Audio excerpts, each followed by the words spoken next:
So California is one of the most interesting agricultural economies in the world, with over 160 different crops grown here and one of the largest growing regions in the world, not only in terms of the variety of crops but in terms of technology innovation here.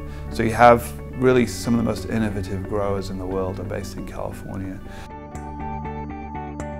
California has always been a drought-prone state, but today we have 38 million people. We've had an ecosystem that's collapsed, and it's a struggle to get as much water as we used to our farms. So we have to learn to use water more efficiently than we have in the past.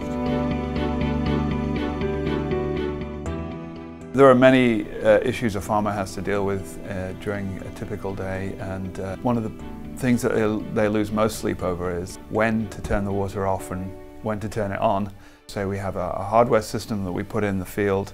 Any one site could have a range of 30 to 40 sensors in the ground and above and below the canopy. And all that information is collected and sent via a cellular connection to our internet servers, and then everything is delivered to the grower through a web interface.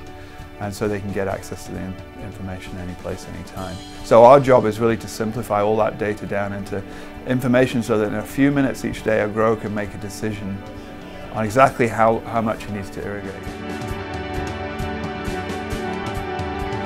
We've had to move large amounts of water from the north of California to the south of California, and that water moves across the delta. The delta as an ecosystem has collapsed. We need to minimize how much water we take out of the natural ecosystem and make sure the water we do take out is used as efficiently as possible on our farms and in our cities throughout the state.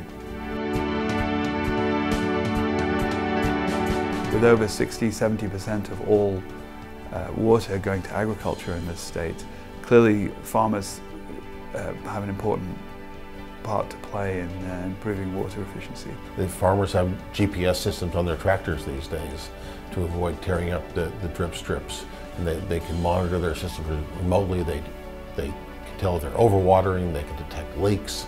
So technology has been a big part of helping in many areas use water as efficiently as possible.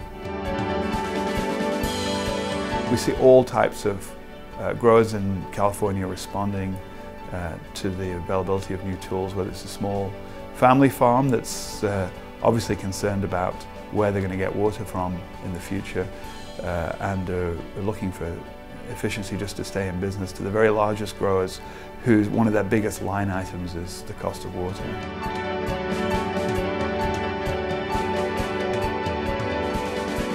People throughout California are gradually changing and gradually realizing that we need to use water more efficiently. There's been some dramatic improvements in the last 20 years, but I think we're still on a fairly steep curve in terms of the potential for improvements, and we're seeing very active response from growers.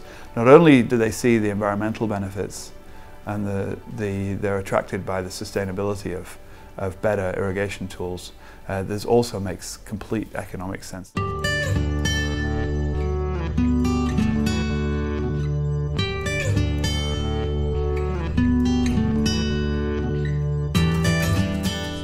Everybody still considers oil as being a big issue. Well, really, in the next 20 years, water is going to become a much bigger issue. Water rights and water availability is absolutely critical.